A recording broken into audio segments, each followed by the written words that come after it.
জন্ম নেয় সঠিক সিদ্ধান্ত, আর সঠিক সিদ্ধান্তই গড়ে তোলে সুন্দর ভবিষ্যৎ। নমস্কার, পজিটিভ বার্তার পর্দায় আপনাদের সকলকে স্বাগত।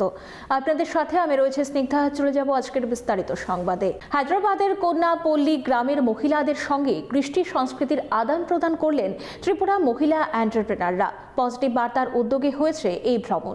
পজিটিভ বার্তার স্টেট কোঅর্ডিনেটর তানিয়া মণ্ডলের নেতৃত্বে ত্রিপুরায় 3 জন মহিলা এন্টারপ্রেনার তেলেঙ্গানা সফরে গেলেন।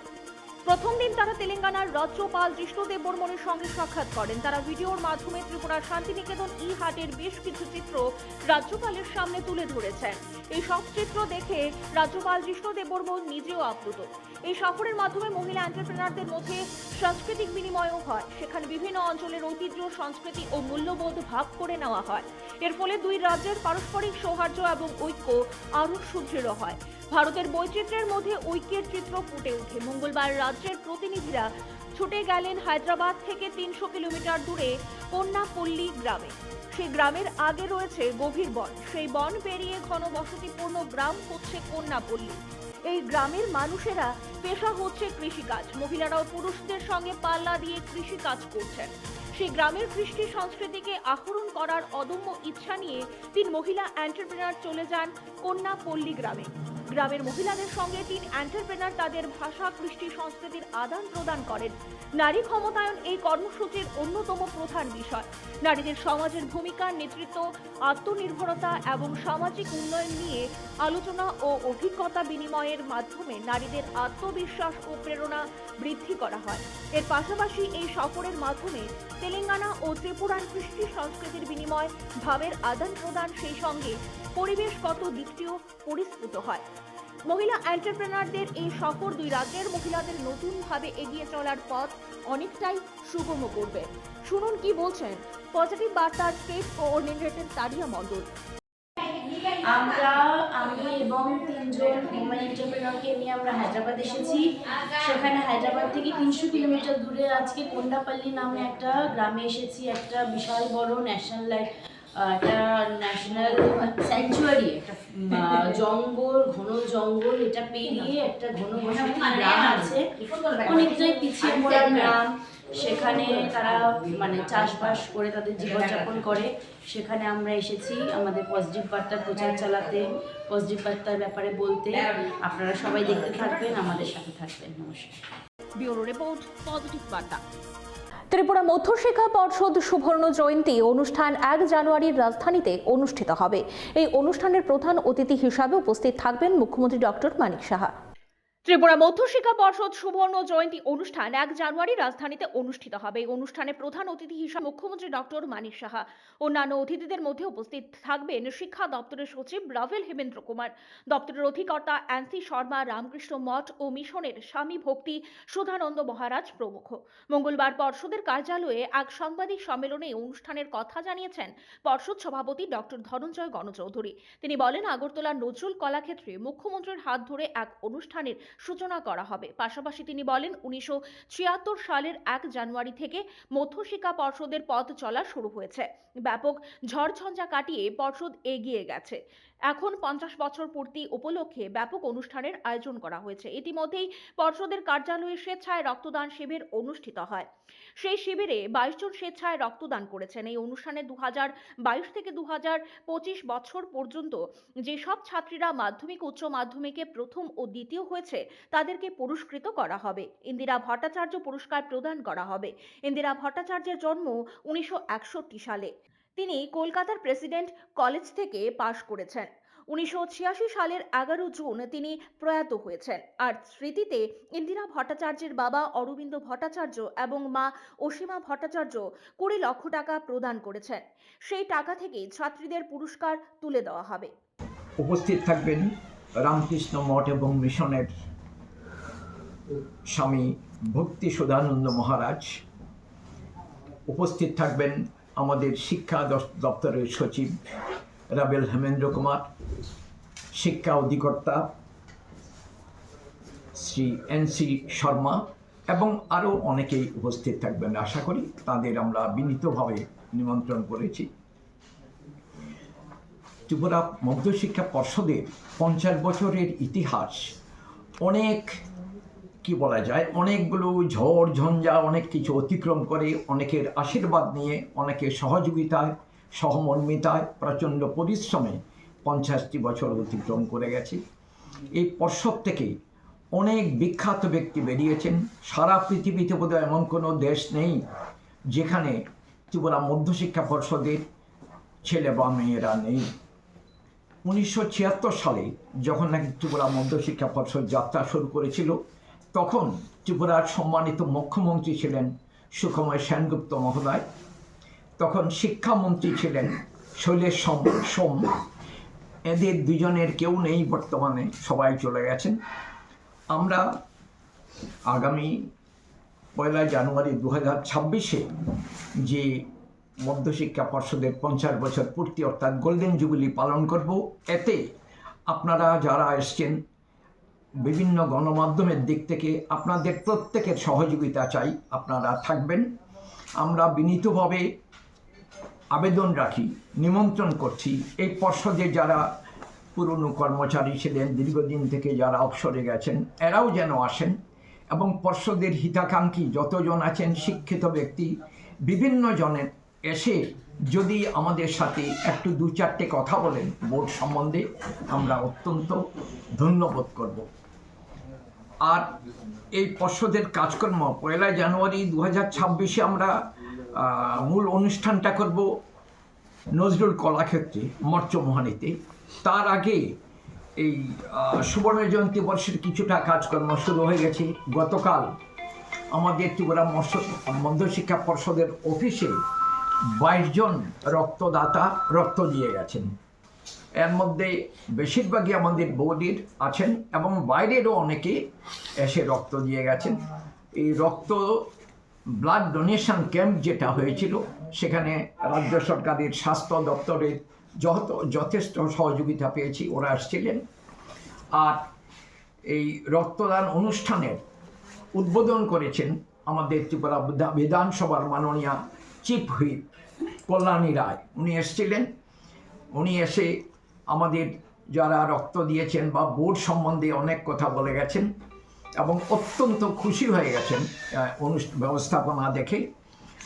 আর উনি বলেছেন যে আমি আজকে অনুষ্ঠানে থাকতে পেরে নিজেকে খুব ধন্য মনে করছি।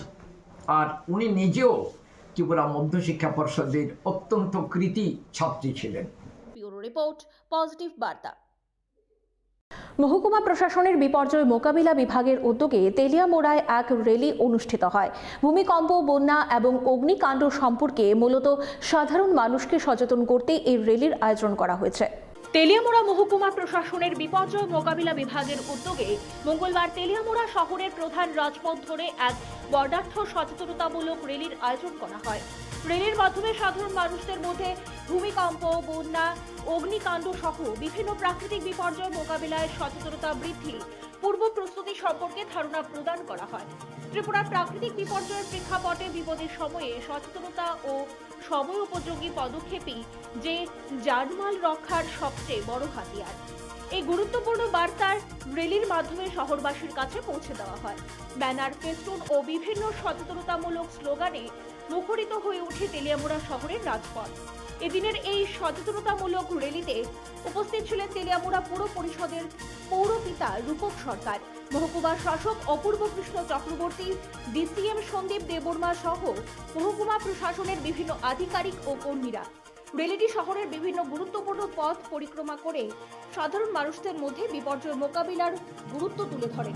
নাট্য র্যালি আমাদের আগামীর ভবিষ্যৎ, অর্থাৎ আমাদের বিভিন্ন বিদ্যালয়ের ছাত্রছাত্রী সহিত আমাদের মহকুমা প্রশাসক শ্রী অপূর্ব কৃষ্ণ চক্রবর্তী মহোদয়, তৎসঙ্গে ডিসিএম সাহেব আছেন, আমাদের সাথে রুরাল এবং আরবানের সিডিপিও থেকে ধরে আপাদ মিত্র ভাই এবং বোনেরা, মহকুমা প্রশাসনের বিভিন্ন লাইন ডিপার্টমেন্টের আধিকারিক থেকে কর্মীগণ সবাই মিলে আমরা এই বর্ণাঢ্য র্যালিটুকু আমরা তেলিয়ামুড়া রাজপথ জুড়ে আমরা করেছি এবং হাজার হাজার ছাত্রছাত্রী থেকে ধরে প্রত্যেকে আমাদের সাথে সামিল হয়েছেন। একটাই কারণ যে আমাদের যে দুর্যোগের যে ঝুঁকি, সেটা থেকে আমাদের সমাজকে আমাদের বাঁচাতে হবে, আমাদের আগামী প্রজন্মকে বাঁচাতে হবে। সেজন্য আমরা সচেতনতামূলক একটি বার্তা আমরা সমাজের মধ্যে আমরা আজ দিতে চেয়েছি এই র্যালির মাধ্যমে। কারণ আপনারা প্রত্যেকেই জানেন যে আমাদের প্রাকৃতিক দুর্যোগ আমাদেরকে বলে আমাদের আসে না, সেই সময়কার সময়ে আমাদের যারা আছেন সুনাগরিকগণ যারা আছেন তারা যাতে তাদের প্রাণ এবং সম্পদকে রক্ষা করতে পারেন, সেই জন্যই আমাদের এই র্যালি। আমরা ভূমিকম্পন প্রবণ এলাকার মধ্যে তেলিয়ামুড়া আমাদের ৫ম স্থানে আমরা আছি। আমরা এখানে আছি একটা রেড জোনের মধ্যে। সেই জায়গাতে আমাদেরকে সতর্ক থাকতে হবে।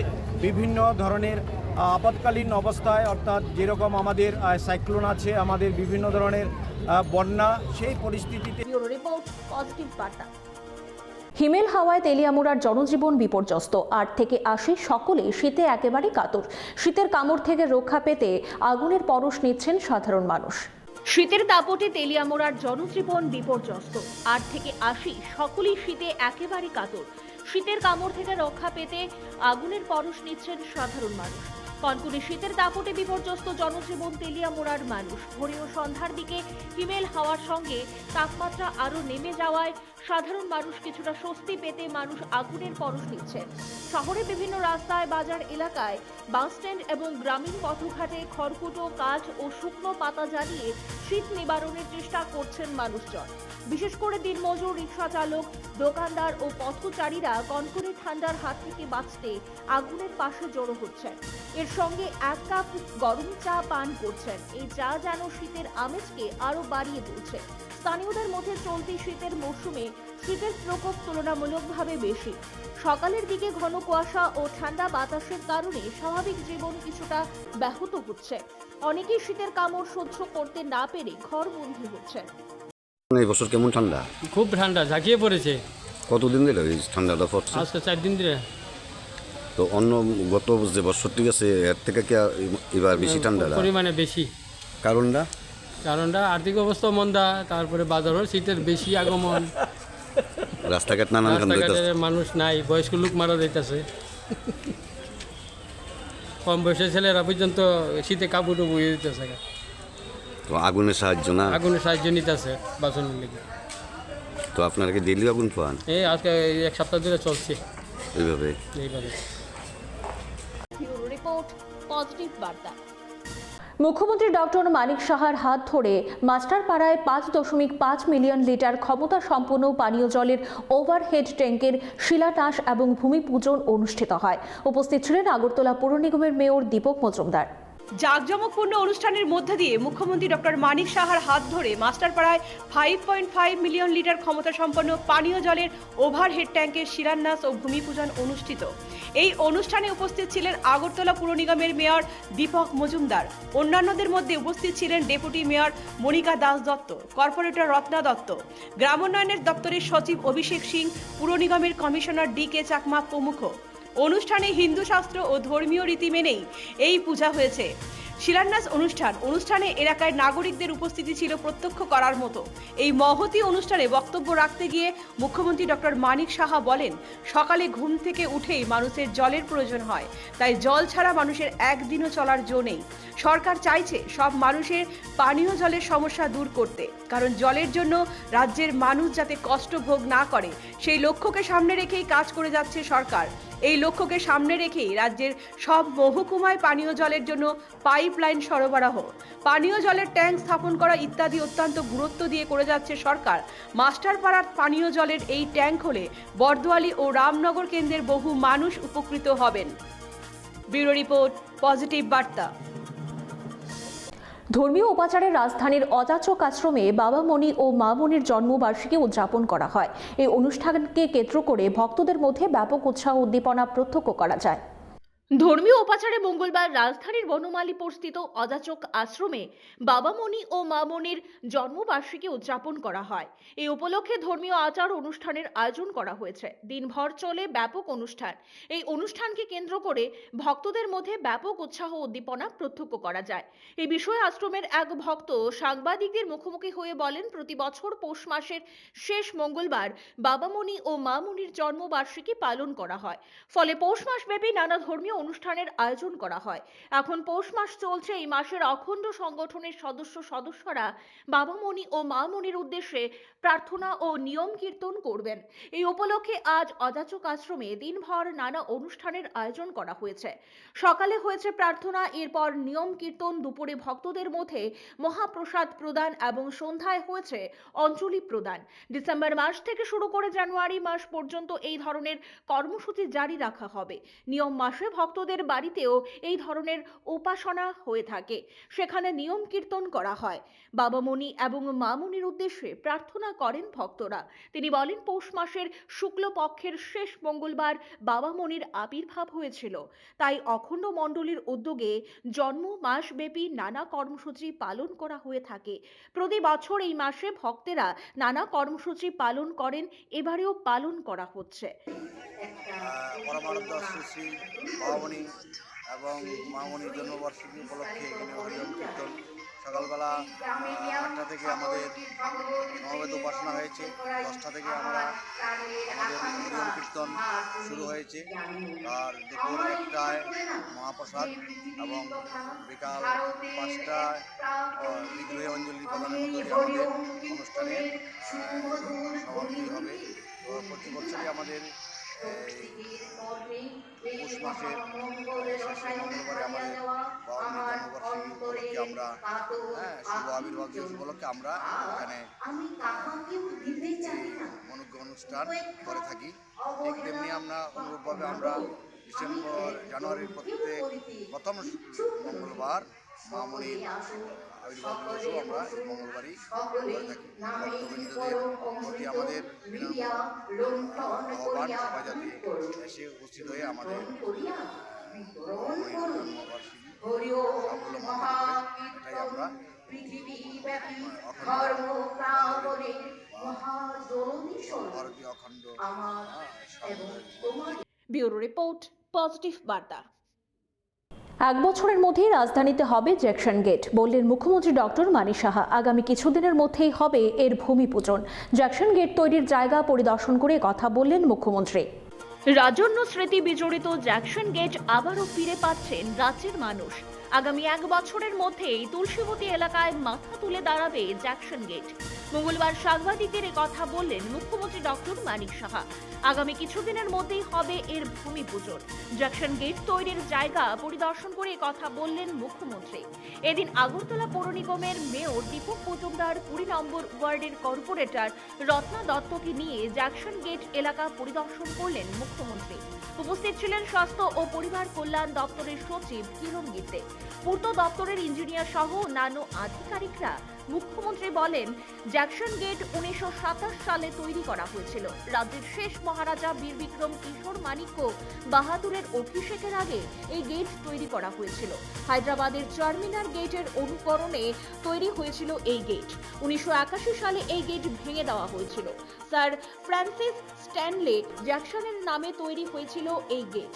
রাজাদের এই স্মৃতিকে আবার রাজ্যের মানুষের কাছে ফিরিয়ে দিতে গেট নতুনভাবে তৈরি করা হয়েছে। ব্যুরো রিপোর্ট, পজিটিভ বার্তা।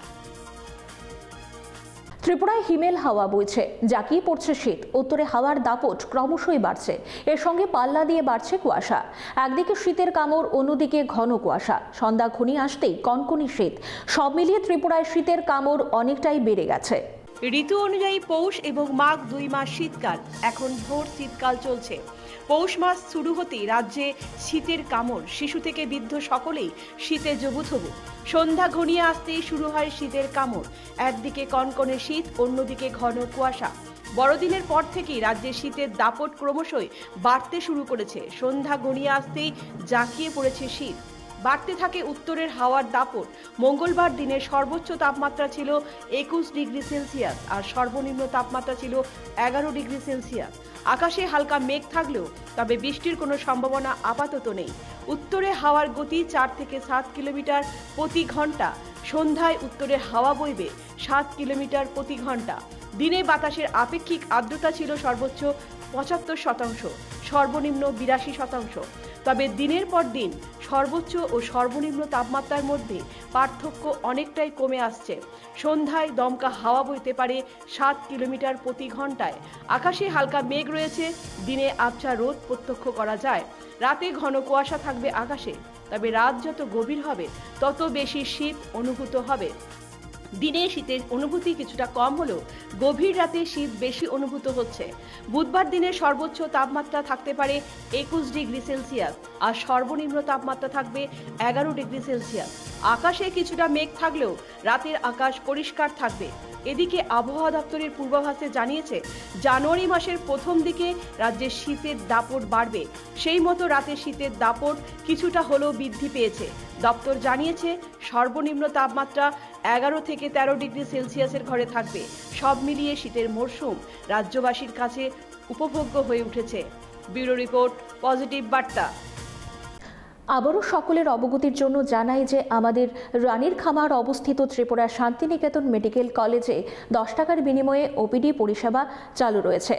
আপনারা সকলেই জানেন আপনাদের উপস্থিতি একান্তভাবে কাম্য এবং কিছুদিনের মধ্যেই আমাদের ত্রিপুরা শান্তিনিকেতন মেডিকেল কলেজে আইপিডি পরিষেবাও চালু হয়ে যাবে।